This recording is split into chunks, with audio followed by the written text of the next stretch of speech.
What's up, guys? Welcome back to the channel. Today I'm going to talk about the things that have helped me and things I think could help you land more drone work clients. So you guys are going to be coming with me today on a commercial shoot.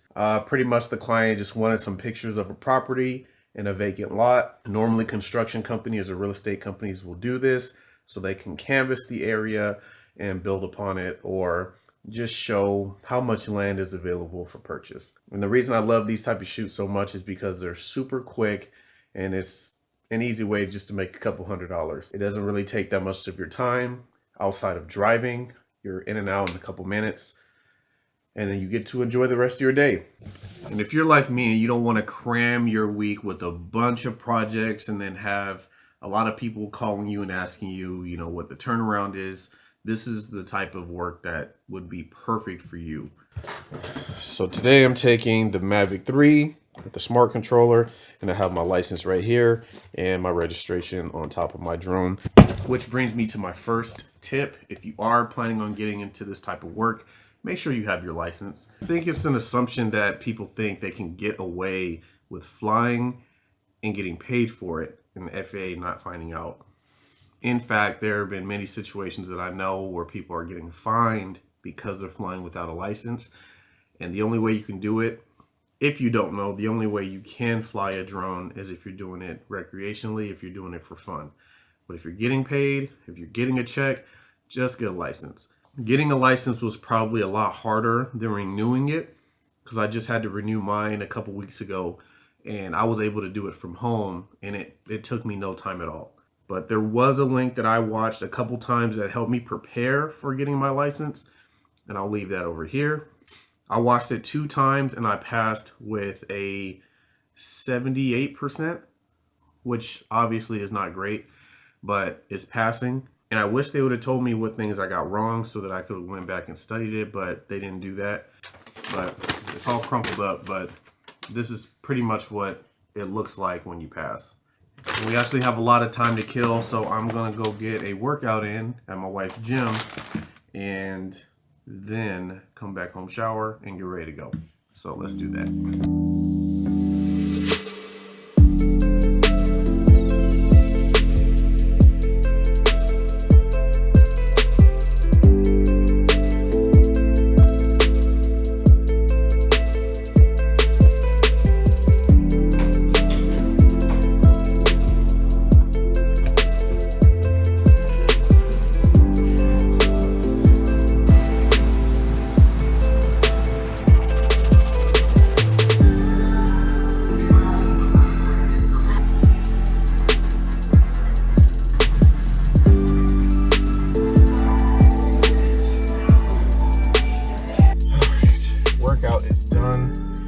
Jeez, I know I said before you should work out.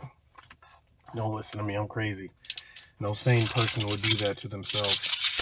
But on a serious note, I'm headed home to shower and change so I can head to the location. It's currently 10:32 and I don't need to be there until noon, but trust me, I always like to get somewhere early, especially when I'm working with someone for the first time. And in this case, that's the situation.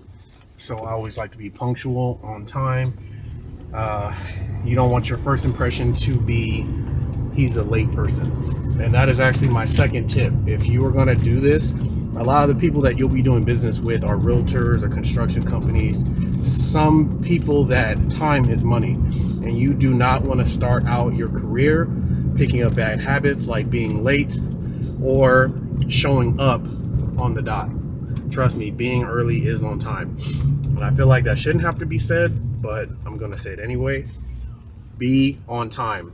It will say more for your reputation, and it'll actually help you get more jobs. I cannot tell you how many jobs and clients I've gotten over the years because that their videographer or their drone op has started to get, I don't know, lazy, maybe too familiar, but they started showing up late. And I'm sure they have their reasons, but the client just could not tolerate that. So they had to let them go and hire me on. That's happened 3 times this year. So if you want to get in this business, make sure you're punctual and on time. Okay, Shower's done, just arrived on site. Looks like a pretty empty lot.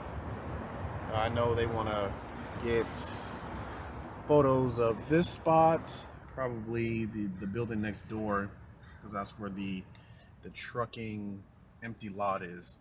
And I'm just waiting to meet the broker who hired me for the job and get this on the air.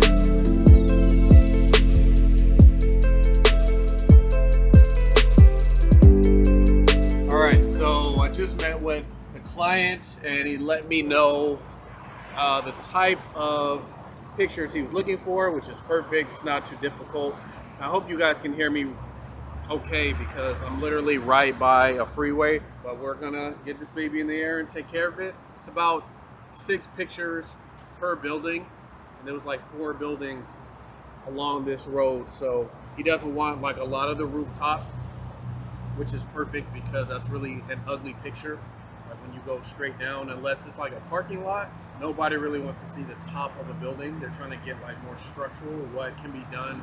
If there's already a building here,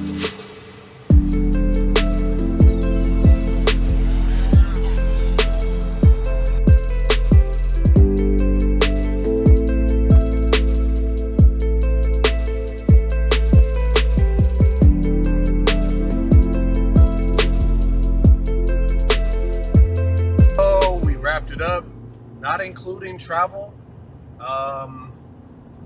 It probably took me about 30 minutes to do the entire thing. So yeah, I'm loving it. Now I got my entire day to myself again. Now this is something I do recommend if you do get these jobs. If you get a drone, make sure you have multiple batteries. Reason being is it's because it just happened to be the client threw in an additional property because it just became available. And sometimes that'll happen. You'll get booked for one house, and then on the same day, that same realtor or construction company or whatever will ask you to do another property, and you don't want to say no because your battery is dead and you forgot everything at home to charge it. It has happened to me where I had to charge my drone in my car, and that's just not good. It's just, it takes way too long to get even to 50%. All right, so just getting home, getting ready to upload these pictures so that I can edit them and send them to the client. But I wanted to give you guys one more tip, and it's extremely important and obvious. You have to advertise your services. If you want to get into drone photography or videography, and you have to do it in an obnoxious amount. I mean, even as much as I'm posting and I'm doing real estate, there's still people who I've known for a while in the industry of real estate that don't know that I do aerial. I don't understand how they don't do it. It's on my website, it's on my Instagram page. I show up with it to almost every job, and people still are just finding out. Don't think that posting once or twice or having it in your bio is gonna be enough. You have to like throw it into people's faces in order for them to know and to hire you. But that's it, guys. I don't want to make this video too long. Hopefully you got some good information. And if you did, liking and subscribing will let me know that I'm doing a great job to cover topics like these. With that being said, I will see you in the next video.